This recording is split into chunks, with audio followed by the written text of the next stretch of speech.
Hi, welcome to my amp installation video. This is part 2 of a DB drag build, and I'll go up here and I'll do the little banner for you, okay, to show you at the front of the car. Why I'm telling you this right away, guys, is that I did the fuse holder, laying down all the power wire all the way to the back. This video talks about how to remove all the factory stuff, how to tape down the wires. Yep, I taped them all, but there's a reason why. It's because I don't want nothing to get pinched. So the whole precedence of this video is how to do, what's this called, from the seats back to make your amplifier 100% reliable, not have any problems, and if you're going to go for a long drive or anything. So this does equate though to regular amplifier installs, but people will say I'm a little bit nerdy when it comes to it, all right? So I'm just saying, because I want to make sure it's done right and I never have a problem. I hate doing things over again. And you know what? 5 minutes now can save me hours down the road, and God forbid I have an amplifier go down, it shorts out, it breaks, a wire goes, it pops a fuse. Like, imagine you're into a drive, you're driving for a couple of days, you pop a fuse, you can't get a fuse just because you did it too farmer-like and something got shorted out. Hope you enjoy this video. Here it comes. Hope you enjoy. And if you have any comments or questions down below, you go down below and let me know. Okay? Cheers. Hey guys, I just want to go through removing this the BOSE subwoofer, because obviously you can leave it in if you like, it's your choice, but yeah, I still have to remove it to get at everything. Okay, so this is just a twist style, okay, and removes. Pretty self-explanatory. Okay, then second here, now I do recommend you lift this up and you bring this up. Now I haven't unplugged because it was horrible to get unplugged, but see this little clip here that's underneath it? You got to kind of pull this out a little bit and press this down at the same time. It's a little bit different because this little, it's like a curve, like I'm gonna go like this, is like a curve. It gives tensions, which is good, so it doesn't come undone, but just so you got to know, you have to really give it a lot of love, and then disconnect this line from here, and then we'll go from there, and I'll show you when I start to take some more stuff out. So I'm going to do a little bit more over my shoulder for you guys. Okay, what I've done is I'm removing these bolts. Okay, now why? It's because, see this wire here, if I cut this, it's not going to be able to go back to stock. And now you're saying, well, why are you doing that? Because I have issues. I have issues about making stuff go back to stock and make everything work. Okay, and also I bet you that stupid little thing's going to cost me an arm and a leg.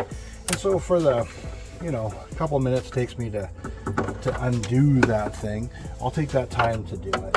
Like I said, you know, even with the power wires, I was going through you and I was saying that I want to make sure there's never a problem. Like even with this card, I went into it in my last video there, like it could be, you know, $200-300 to fix stuff. And wouldn't you feel stupid if it's because this wire, which is live power, okay, got pinched and then popped a fuse, and say that fuse does your ABS module, and so you go to the dealership and it has something to do with your like I said, ABS module. I think that's crazy, to be honest with you. And that's what I mean by just taking it, like, you might say, but like I said, keep in mind, guys, I used to do this for a living, and but see, I used to be the B-back bus doesn't stop here. And what I mean by that is I don't want anything to break. I don't want to have any problems. I don't want to have any issues. See, look, now I was able to pull the thing off, and we'll go through, and then now I can pinch this. You can say, oh well, I should be using pliers or whatever, but once again, I don't want to do that because I don't want to damage nothing. So just in case you guys are curious, well, I got you in here. So on this one for the EX37, I believe it's the same as for the GX37 as well, the EX35, the QX50, two 5¼ subwoofers, and it's ported out one side, and then this is where the amplifier mounts. So which is cool about that is that I get now a turn on lead, power, ground, everything from this one connector, which is, you know, pretty damn good. All right, oh, look at that, just moved on me. All right, so that was just one little update on this piece, guys. I'm going to put this back together and then we'll dig deeper. All right, just a quick update on getting all this stuff out. Okay, so down here, now there's here, and here. are those clips I was telling you before, where you got to kind of clip and pop it out. All right, then from there, this comes out. Now on here, 10 mil ratchet. I used about a 6-inch extension. All right, here, here, and here. This side, here, here, and here. Okay. Now they fit quite well, so you got to kind of give it a little bit of a wiggle, and you'll get it to come out. And it comes out quite easily. Okay. Now, one thing I just wanted to point out is actually here is where the factory Cirrus module is. And that's probably where I'm going to mount the amplifier, because I don't have a Cirrus system at all. Now I know on this side where I'm going to get to, where it comes out now, I'll get to in a sec, because there's a tie down here on this side, and there's a screw inside you have to take out. But that'll solve it, and this is where the factory amplifier is. So in case you're curious, okay, it is different from the G37. I believe the EX35 and the QX50 are the same. But keep that in mind, okay? And that's where I'm going to find the amplifier, and you can probably see it right there. All right? All right. Catch you next little bit. So once again, I'm going to try and show you from my chest view, so to speak, okay? Now, here it is now with everything out, okay? So you see there's lots of room. So first things first is I have to figure out a ground, but I just want to say, here's the Cirrus radio. I'm not being a smart ass, guys, but chances are when you see a pink antenna, it says Cirrus, and then it says Cirrus on it as well. And honestly, I can't even figure out how to get the serial number to get Cirrus on the car. And you can see mine's Canadian made. This is where I say explore your car, okay? So like I said, there's the factory amplifier. We go to here and you're like, ooh, what's this? This is a Terahead. So like I said, I inherited this from my dad, okay? But that's why I say explore it. Now, it's no problem. I have a trail hitch. It's not a big deal. And it has, you know, the left, right, and signals, and then goes. But what they did is look at this. They tapped the power from my subwoofer lead. So little things like this, guys, because I'm going to use this for powering my high-level adapter, which we'll talk about later. But it's just interesting that, you know, like I said, if I hook this up to my amplifier, it's actually doing a dual draw right now. And also, too, if there's a problem, I might think it's my amplifier, but actually it might be this. And that's why I harp on all this stuff, guys, of checking out your car, because, once again, what if this? We'll go here. I'll see if it's here or not. Yeah, see? There. So if this got shorted out or wet, it could have taken out my factory subwoofer. And then we talk about, like I was telling you guys, like, what if it's on an ABS module? So once again, I know I'm advocating it, but guys, when you're going to do stuff yourself, make sure you add a distribution block, fusing, something that's separate from the car, so the car can still go. Because you never know who's driving. It could be your kid, it could be your wife, it even could be you. You get stranded on the side of the road just because of someone did this kind of bojang stuff. That stuff drives me flipping crazy. All right, guys? So I want to show this one, guys. Like I said, I apologize, I'm fighting the sun right now. See here? These studs. Now I'm going to take you to this stud because it's easier to see, okay? There. So you see it's a nut and a bolt. It's got a nice big flare. So I'm going to zoom out. I'm going to use that as a ground. So what I'm going to do is I'm going to go here and I'm going to loop the wire to the amplifier, okay? And that way I have a super short ground. And no offense, honestly, what's the beauty about that? That's a nut and a bolt. That's a full stud. You know, and I'm going to clean up the paint and stuff, a few things around it, but that's what I'm looking for, okay? A good, solid, accessible ground. Anything like that, it can't come undone. And that's why I use the ring terminal, okay, guys? Hey, I just want to share, so I sanded up that ground. You can kind of see how I did it all. All right, and then I'm just going to take this, which is a closed connector, all right, with heat shrink on it and all done. And I'm going to attach it all, and I'll come back in a sec, guys. All right, so one thing is from the back seat, okay? So there's just a little hole. Like I didn't have to drill nothing, not to do anything, okay, guys? But one thing to keep in mind with all this I talk about, okay, is I have it on the top of this harness. That's why. So it's back, and then I've run it underneath, okay? Now, I have power seats and everything, okay? So when this is part of where the plastic bolts down to, okay? I'm gonna make sure that the wire is all the way tucked against the side. Okay, I'm just going to zoom out here. Okay, so I'm going to show you what I'm going to tape it all down. Okay, and go all the way through. You can see where I've done the ground. You'll see where it'll end up in a second. Okay, and I'll show you the tape I'm using. All right, so see, I'm using the metallic tape, and you can say, oh, You know, why? Okay, look. I didn't have to drill anything, and I slid it off, okay? If you use duct tape, this is called tuck tape, it's for heaters, okay guys? But anyway, why I use it, okay, is that it's not heat sensitive, so I have exhaust or anything, it's not going to melt. It also moves, and it sticks down, and it's made to be all the way through, okay? So now, like I said, here's where it bolts down, the wire's off to the side, there's no way it can get pinched, there's no way there's an issue, and I come here. Now, you might laugh, but when you think about it, you have to figure out which way the wires are going to attach. I went and checked, and so I know that the ground is going to be on the outside, okay? So I'm going to bring these in like this, okay? I still need a turn-on lead as well. I am going to leave a little bit of length, okay, on this, so in case I go to move something, okay? Of course, I'm going to cut this ground about down to here, but I'm going to leave a little bit of length in the power wire, so if I got to move it, I can. So you can see, guys, how it comes through, follows down. I have a service loop there of power. There's my ground taped with my turn-on lead. I know it's not on yet. It's going to come through. And so this is where I will get my sense from. And since I have here, I'm going to do the high-level adapter down that way because it's already exposed anyway. And then I'm probably going to ground to this. Or I might run back. I haven't done it yet. I haven't decided yet. But I just wanted to give you guys a little bit of a zoom out of how, see, all the wires are taped up off to the side. Nothing can get pinched. Nothing can have a problem. And that's what it is. Longevity of a system. You're not going to drive 3 hours to a competition or drive around and have it die on you, all right? Catch you in the next section. Hey, I just want to show this one with the ferrules, okay? So what you do is, see how the ferrule goes over top? All right, I'm going to go here. So what you do is essentially is you put this here. In your mind, you mark it where it's going to be, okay?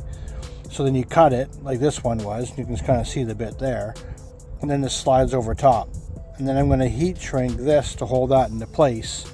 And then when this goes into the amp, the little nut will scrimp it down, okay? So let me finish this up and I'll show you what I mean. Hey, here's a little bit of a pro tip for you guys. What I do is I take one screw out. So when I go connect the amplifier, I can't get it backwards. So sometimes the amplifier is tucked in. You get mixed up which side is which, etc. All right, so here, I'm going to come out. I'm going to grab this, pull this out. Now you kind of see how the ferrules work. All right, so you kind of see like that, right? So once I put it in there, I tighten it down and make a little dimple and then go from there. So let me get it all going and we'll start. See, there you go. Everything's all clean as a whistle. No stray wires, no stray nothing. And it works out pretty good. I'm gonna pull one out here, just give me one sec. This is what I want to show, guys. See, now, see how nice and easy that was? See, now look, when I want to service the amplifier, it's all correct and easy to go. So this is how it ends up, guys, is that I have a little insert nut that goes into it, okay? So it's like I was saying, we're like most of this little insert, you can kind of see how it works, and then that way the amp can come in and out, not get stripped. I don't know, little thing but a big thing. All right, guys, cheers. I would just share it. I know I'm jumping around a lot, guys, but I just wanted to show this, okay? This is what it looks like before I install it into the vehicle. And you can see I have the inserts are all done, ferrules are all in place, wires are all tied up.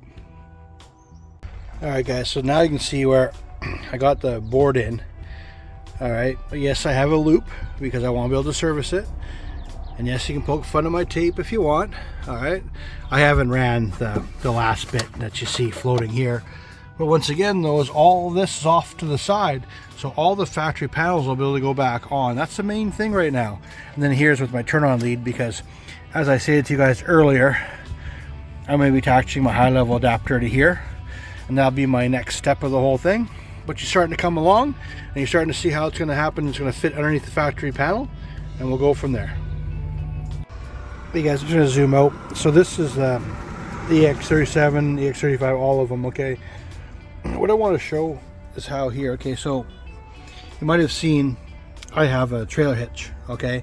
So here, I know it's power, I know it's ground, I know the light gray is turn-on lead, okay? But this one, see, it has its own sheath, and that's my positive and negative for my connector. Now I'm going to go here a little bit. I'm going to show here. So as you can see, the purple is my power, and if I go, there's the black, there's the turn on lead, and there's the positive and negative. Okay, so I'm just getting it down here so I can easily make a connection and then tape this all back up, and then my factory woofer can go back in. Okay, so this is for getting a high level adapter where you can actually get turn on, left, well, positive. So what I'm going to do, just so you know, is these, or a high level adapter, require a positive left, positive right, negative left, negative right. Since it's mono, I'm just going to twist both positives together and both negatives together, and then that's going to lead to this amplifier. Okay, so I'm just giving you a little bit of an update. All right, see you guys in the next slide. Hey guys, you can see all the wires are completely taped down now. Amplifier's in place. I'm gonna go along. Yes, get my neighbor's lawnmower because I couldn't get in my garage today. The wires go along the back. I taped up all the wires back up. Go all the way through. Right there's where I have it coming through, and I'll zoom out. And see now, nothing should be impede any of the factory panels or anything like that. All right, so I'm gonna get her tested and put it back together. All right, guys, here's all the factory paneling put back in, as you can see, all bolted back in. Obviously, you see my spare tire, you see everything. So I will say, if you go like this, it might show up upside down, but there's my high-level adapter that I added. Okay, so that took the signal from my subwoofer to my amplifier, which you've seen already mounted. All right, so that's how I did it. I just two-sided taped it back there, so she's all good. I decided to leave the trailer hitch in. I added a fuse holder, but here nor there really. Just give me 1 second, I'll show you with it all put down. Alright, so I wanted to show you now it's all in. So this looks 100% factory. This is my wire, and give me 30 seconds, and I will now put the sub box in. And there she is, guys. 100% in, sub box in. Look, even a little bit extra leaves. Pull that out, because you know, hey, I'm not strong enough to get 2 people to help me. So I put it on the ground first.